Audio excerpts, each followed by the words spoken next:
네, 하루 말씀 44번째입니다. 로마서 6장 3절에서 7절까지의 말씀입니다.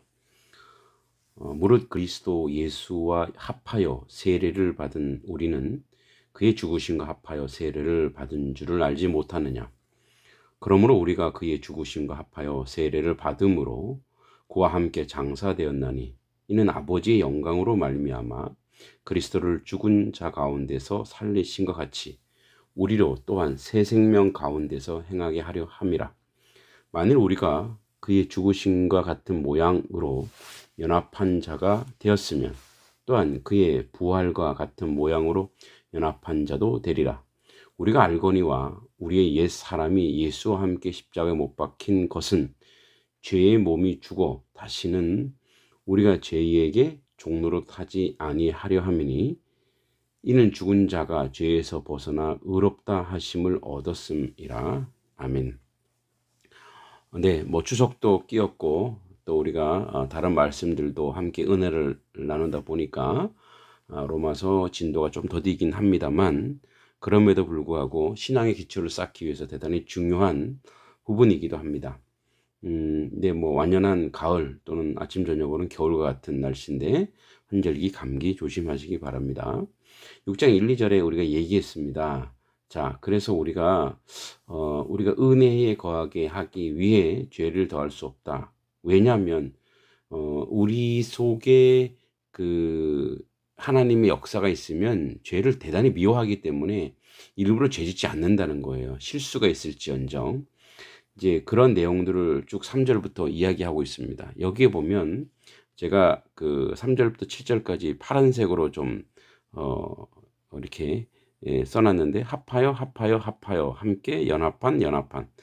자, 요 3절부터 7절까지 6번이나 연합과 합하여라고 하는 말들이 지속되고 있다는 것을 알 수 있습니다. 그래서 여기서 이제 우리가 세례가 나오는데 그 이제 세례가 생뚱맞게 나오는 이유는 뭐냐면 세례의 두 가지 구조가 이 합하여랑 연결됩니다. 그러니까 세례는 씻음과 연합의 의미가 있는 거죠. 그러니까 예수가 씻어 주셨고 예수와 연합하는. 왜냐하면 씻어야 연합이 되기 때문에 그렇습니다. 그래서 이 세례는 이제 우리가 행위로서 하는 물 세례보다는 성령 세례인 거죠. 그러니까 성령 세례만이 성도를 완전히 회개케 하고 그리고 그리스도와 완전한 연합을 이루게 한다는 거예요. 그래서 무릇 그리스도 예수와 합하여 세례 받은 성령 세례, 성령의 역사를 받은 우리는 그의 죽으심과 합하여 세례 받은 줄을 알지 못하느냐. 자, 그러니까 우리의 연합은 긍정적인 즉 살아나는 것에만 있지 않고 죽은 것도 같이 있다라는 거죠. 여기서 이제 그리스도와 연합하다고 하는 안으로 들어간다고 하는 into라는 의미의 에이스가 계속 나옵니다. 즉 그리스도의 죽음이 곧 자신의 죽음이 되어 자신 역시 죄에 대해 죽은 바가 되었다라는 거예요. 그 죄를 완전히 이겨내는 그리스도의 죽음에 내가 그곳에 동참했다는 거죠. 그 죄 없으신 그리스도의 대속적 죽음이 자신의 죄값을 완전히 치름으로 인해서 더 이상 자신의 죄책이 없는, 자학이 없는 그런 상황이라는 거죠.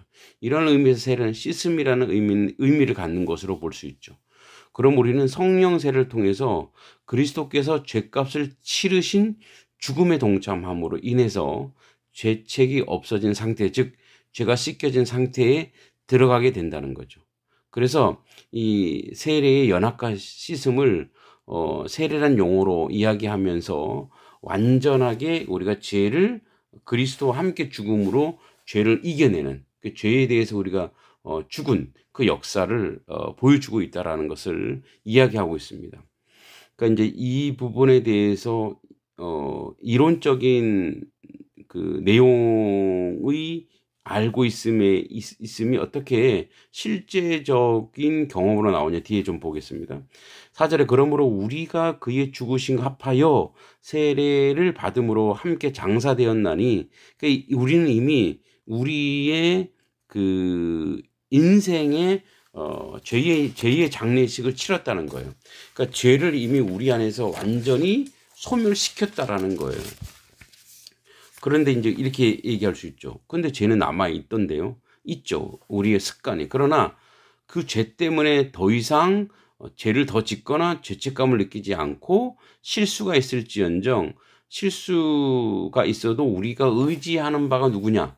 의지하는 바가 세상과 죄가 아니라 하나님일 때에 나의 죄는 완전히 씻겨진 걸로 칭의의 역사가 우리 가운데 나타나는 거죠. 칭의의 역사는 이론이 아니라 실제 이렇게 우리 가운데 나타난다는 거예요. 그래서 뭐냐? 우리 가운데 새 생명 가운데 행하게. 그래서 우리의 그 죄에서 죽은 자의 행동이 새 생명 속에 그 본질적인 새로운 피조물. 그래서 고린도 후서 5장 17절에 나오죠. 새로운 피조물의 새 사람. 에베소 4장 24절. 그래서 그 새 사람의 삶의 내용이 뭐냐? 이런 거예요. 이제 육체가 원하는 방식으로 사는 그 생활이 아니라 하나님의 영을 쫓는 거예요. 로마서 8장 4절에 성령을 쫓아 행하죠. 갈라디아서 5장 16절 사랑 가운데 행합니다. 에베소 4장 2절 빛의 자녀들처럼 행합니다. 에베소 5장 8절. 그러니까 그리스도의 새 생활은 예수님께 내가 나의 인생이 맞춰지는 거예요. 부족하죠. 연약하죠. 여전히 옛날 흔적 남아있는데 여기서 새 생명 가운데 행하다는 것은 그리스도와 함께 연합하여 장사된 자의 삶의 내용이 그렇게 막 드러난다는 거예요. 그렇게 지향하고 있다는 거예요. 그렇게 자라가고 있다는 거예요. 우리가 여기서 이제 나중에 함께라는 쉼피오라고 하는 함께라는 것은 쉰이라고 하는 자라나다의 자라나다라고 하는 말과 피오라고 하는 합성어입니다. 그러니까 뭐냐면 식물이 이게 자라나는 것처럼 이 함께라고 하는 것은 예수님과 함께 연합이라고 하는 것은 예수 때문에 그와 접붙여져서 우리가 지금 자라고 있다라는 거예요. 완벽하지는 않죠. 연약하죠. 부족하죠.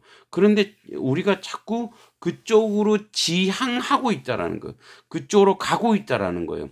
그것을 우리가 명심해야 됩니다. 우리가 무엇을 지향하고 있느냐. 그래서 5절에 만일 우리가 그의 죽으심과 같은 모양으로 연합한 자가 되었으면 또한 그의 부활과 같은 모양으로 연합한 자도 되리라.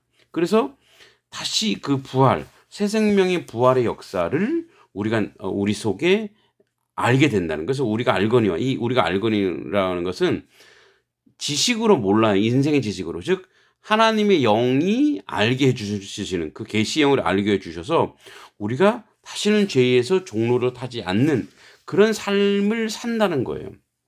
그래서 여기에 이제 7절에 보면 의롭다 하심, 이게 수동태입니다. 그러니까 이 데디카이오타는 디카이오의 의롭다의 수동태이기 때문에 내가 당한 거예요. 그러니까 죄에서 구출된 인생으로 우리가 당해버린 거예요. 하나님 앞에서. 그러니까 이제 이 전체 내용에 대해서 이 성화, 즉 성화의 가장 근본 축은 뭐냐면 그분과 연합입니다. 그래서 날마다 죽고 날마다 사는. 그래서 그렇게 훈련되어서 거룩을 연습하고 거룩을 행동하는. 그렇게 죄의 종로로 타지 않는. 그래서 죄의 종로로 타지 않다는 것은 뭐냐면 지식적으로나 의식적으로나 본성적으로나 우리가 죄의 종로로 타지 않고 죄에 구속되지 않는 자유함이 우리 안에 있다라는 거예요. 자유함. 그러니까 죄를 이겨낸 자의 열매는 뭐냐면 죄에서 자유함.